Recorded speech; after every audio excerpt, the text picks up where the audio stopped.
Hello aspirant, welcome to all of you on crack now. Crack now पे मैं जय सिंह आप सभी का दिल्ली मुखर्जी नगर से स्वागत करता हूं।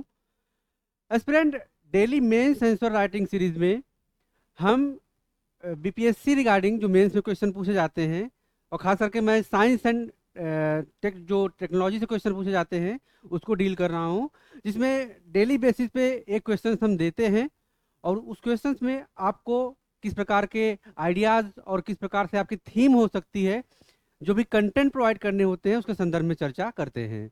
तो उसी को आगे बढ़ाते हुए आज हम नए क्वेश्चन लेके आए हैं। देखते हैं क्वेश्चन की डिमांड क्या है और क्वेश्चन की डिमांड के अकॉर्डिंग हमारा आंसर एक मॉडल क्या हो सकता है। तो आइए देखते हैं क्वेश्चन क्या है आज का। क्वेश्चन है, discuss the ethical and privacy concern surrounding biometrics technology. Biometrics तकनीक से जुड़ी जो नैतिक और गोपनीयता संबंधी चिंताएं हैं उस पर चर्चा करनी है। तो क्वेश्चन का जो बेसिक थीम्स आपका है वह है बायोमेट्रिक्स तकनीक जो है, बायोमेट्रिक्स तकनीक।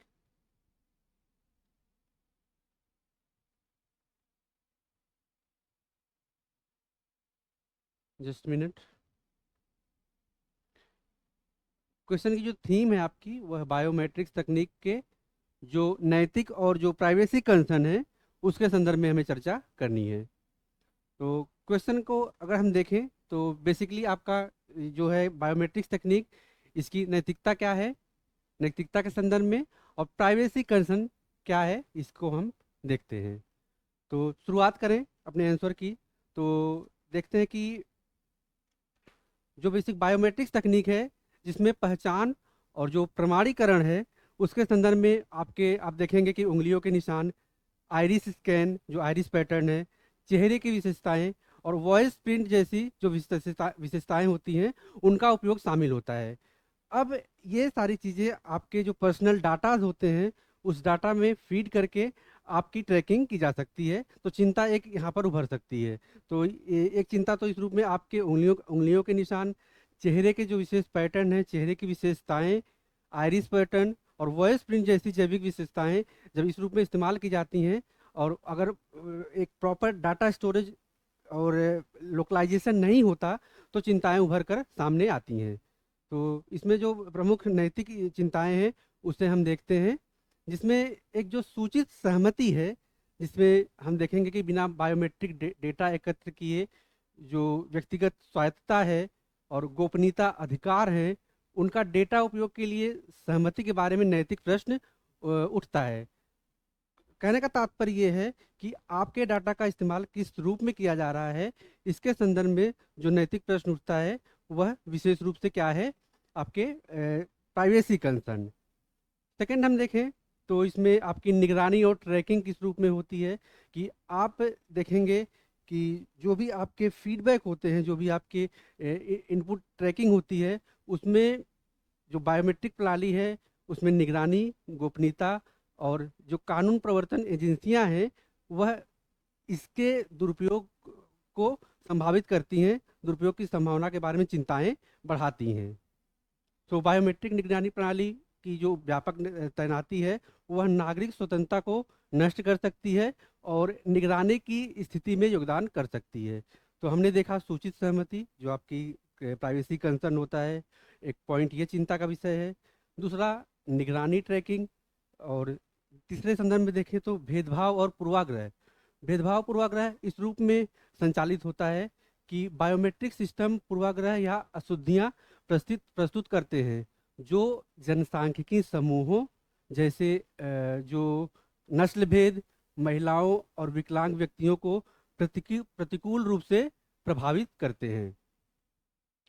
पक्षपातपूर्ण डेटा सेट पर प्रशिक्षित बायोमेट्रिक मान्यता एल्गोरिदम और कानून प्रवर्तन, रोजगार और सार्वजनिक सेवाओं में मौजूद जो पूर्वाग्रह हैं वह भेदभाव को कायम रख सकते हैं।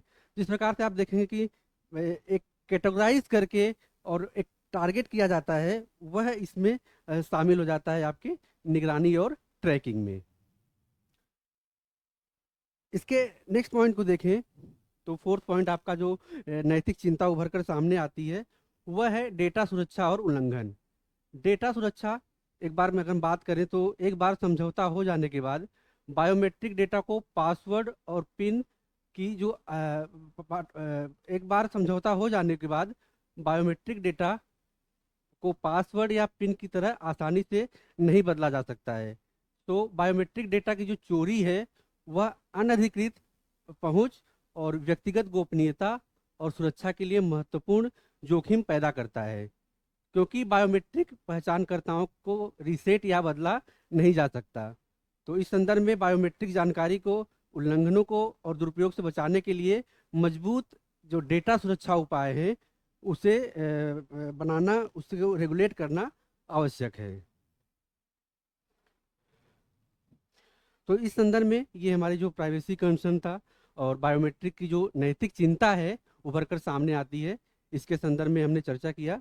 इसका जो दूसरा पक्ष है कि गोपनीयता संबंधी चिंताएं क्या हैं और उसकी सुरक्षा को कैसे हम कैसे उस सुरक्षा को बरकरार रख सकते हैं, कैसे सुरक्षा को बना सकते हैं, उसके संदर्भ में चर्चा करते हैं।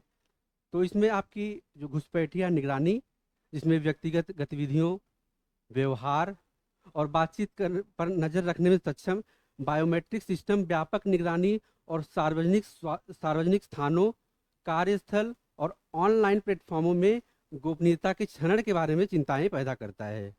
तो ये पॉइंट है कि घुसपैठिया जो निगरानी होती है, जो आपके प्राइवेट डाटा को चोरी कर सकता है, जो साइबर फ्रॉड होते हैं, जो एक प्रकार से आपके डाटा पे निगाह बनाए रखते हैं, उसके संदर्भ में उनको ट्रैक करना, उनको निगरानी करना, ये सुरक्षा के लिए उपयोगी है।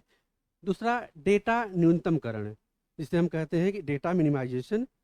तो बायोमेट्रिक डेटा एकत्र करना और संग्रहित डेटा न्यूनतमकरण सिद्धांतों के बारे में चिंता पैदा करता है, जो व्यक्तिगत डेटा के संग्रह और प्रतिधारण को निर्दिष्ट उद्देश्यों के लिए आवश्यक एक सीमा की वकालत करता है।